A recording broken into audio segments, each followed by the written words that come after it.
Barcelona versus Lyon in the final at Oslo's Uleval Stadion. A rematch of a rematch of a rematch.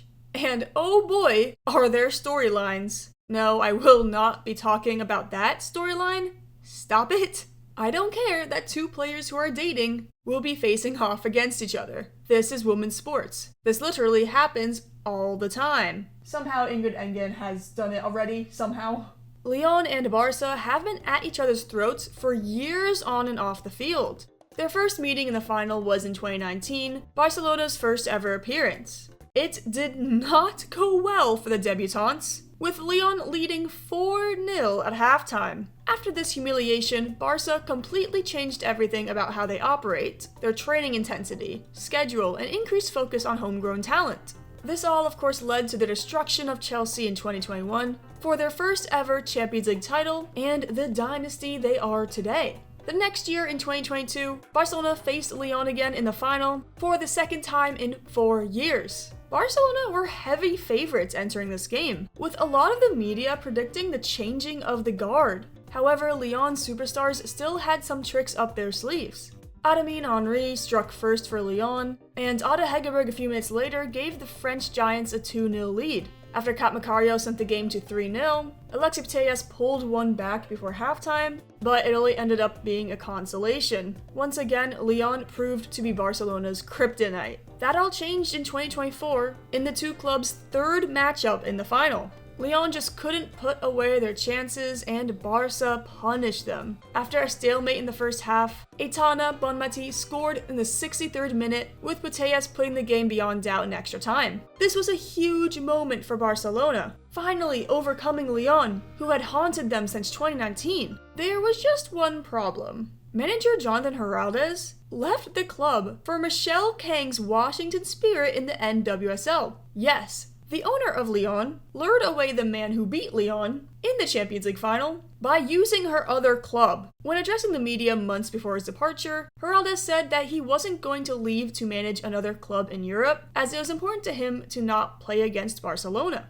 Doing what they do best, Barca promoted internally, naming Per Romeu as the new manager. While they did end up falling short to Arsenal in the Champions League final last year, the transition was pretty seamless. Lyon were looking for a change after losing faith in Sonia Bonpastor, letting her leave for Chelsea in 2025. Who took her place? Well, after only a year in Washington, D.C., Heraldez was appointed as Lyon's manager. Kang is an evil genius, using the Spirit to steal the coach from her European rivals, only to turn around and make him the head coach of her European giants that lost in the final to his team.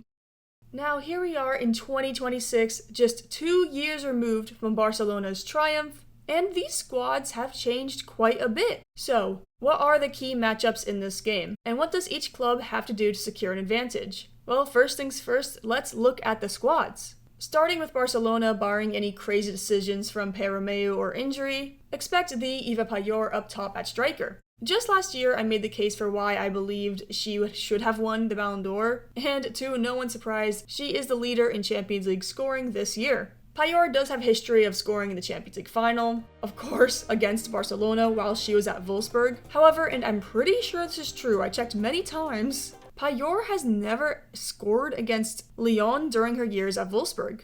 In the 2020 final against Lyon, she did assist Alexandra Pop's goal in Wolfsburg's 3-1 loss. On the left wing, expect Claudia Pina to start over Salma Perello. Pina, as per usual this time of year, is in great form. Then of course expect Caroline Graham-Hansen on the right wing. The midfield gets less predictable. 3 midfielders are always employed. 2 of them will be Putellas and Patri Guijarro. But then of course there's a question of Aitana Bonmatí. Is she fit enough to start in the Champions League final? Bonmatí came back from her 5-month injury May 3rd, in the semi-final's second leg against Bayern Munich. She played 22 minutes and yeah, she did look like a player that had been out for a few months. After coming on as a sub at halftime against Levante, Bonmatí started her first game since injury against UD Tenerife on May 10th, playing 63 minutes. Since she hasn't played 90 minutes yet, I would expect Barca to start Sarah Yordi, Kika Nazareth, or even Sydney Sturtenleib and then bring Bonmatí on. If it ain't broke, don't fix it, but again, it is Bonmatí. Defensively, expect the backline of Esme Brooks, Arin Paredes, Mappy Leon, and Onya Batye. Although I could see a scenario where 19-year-old Aicha Kamara starts over Batya at right back, they probably want Batya's speed in case Jule Brand starts on the left side. Substitution-wise, the midfield will most likely have the rotation of Bonmatí, Schurtenleib, Sarah Yordi, Nazareth, and potentially Vicky Lopez, who has mostly transitioned to winger, and of course this is all based on who starts. Pereiro will most likely see game time, potentially Marta Torrejon, and as I said before, Vicky Lopez. I doubt Ewa Pajor comes out of the game unless they have to, and that is where things get interesting. They have been trying to avoid playing Pereiro at striker, so don't be surprised if youngster Martin Fenger is listed on the bench. Now for Lyon Squad. This is a very different side than what we saw 2 years ago in the final under Sonja Bompastor. A big question is who gets the nod at striker, Ada Hegeberg or Marie-Antionette Katoto. Ada hasn't been the most consistent over the past few Champions League matches, but it seems like Heraldez prefers her over Katoto, honestly probably for tactical reasons, because she allows Melchie Dumornay and Brand to take up more space. Lyon are dealing with a major lineup issue. Diani will, barring anything crazy, be out for the final. She got injured in Lyon's comeback win over Arsenal earlier this month, after scoring the goal that gave Lyon their first advantage over Arsenal. This is obviously a major blow. Not just because Lyon loses one of their most impactful attacking players, but because it torpedoes the lineup. Diani was their primary right winger. Players like Jule Brand and Vicky Betcho, who can play in the right wing, are usually deployed more on the left. Tabitha Shawinga really only plays at left wing or striker. Melchie Dumornay can be effective at right wing, but that removes her from her main strength, the midfield. So I imagine Brand will be moved to the right wing. On that note, given Brand's form, it's also a possibility that Brand takes Dumornay's role of an attacking midfielder, something she does with Germany while Dumornay would be moved to the right, but we haven't seen that this season. Since arriving in June, Heraldez hasn't really been able to get a handle on Lyon's midfield, but it's clear the combination of Lily Yohannes, Lindsay Heaps, and Melchie Dumornay seems to be the best. If Dumornay is moved somewhere else on the pitch, Damaris Agarola or Albert will be deployed. Expect Wendie Renard and Engen as a centre-back pair, of course, Ashley Lawrence probably at right-back, over Svava, and the Selma Bacha at left-back, as she has returned from injury. Sophie Svava and Tarkian will most likely be brought on. Christian Endler will start in goal for Lyon, while Kata Cole will start for Barca, barring any injuries. Endler is the wild card, given her, inconsistent form that could give Barca the advantage depending on how she plays.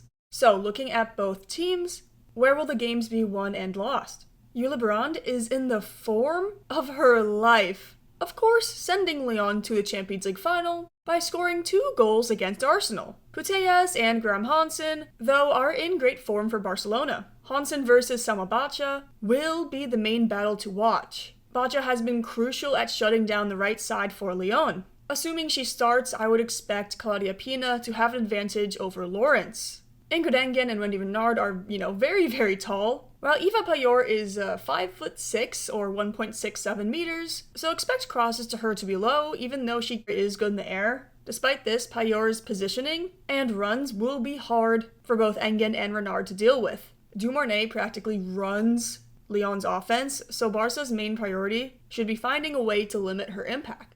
On the other side, Lyon need to, I know this might sound crazy, deal with Alexia Putellas' chance creation. Attacking-wise, Lyon should target Mappy Lyon. We have seen Mappy struggle to deal with taller strikers, especially against Lyon. So, whether Hegeberg or Katoto starts, Lyon should look for that aerial matchup in the final third. Please let Ingrid Engen score on a set piece over Mappy, please. That would be so funny. Barcelona are considered to be the favorites, and not improperly. Looking at team form, despite some bumps in the road earlier this season, Barcelona have been on fire. Their only misstep recently, if you can call it that, was their 1-1 draw to Bayern in the first leg of the Champions League semifinals. And we saw how that ended.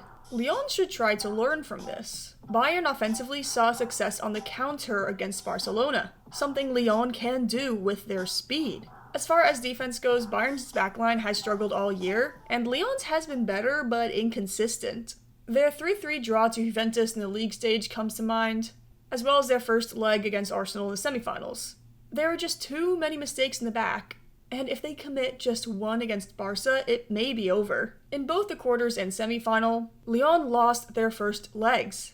1-0 to Wolfsburg and 2-1 to Arsenal. The offense was just not as clinical as it needed to be.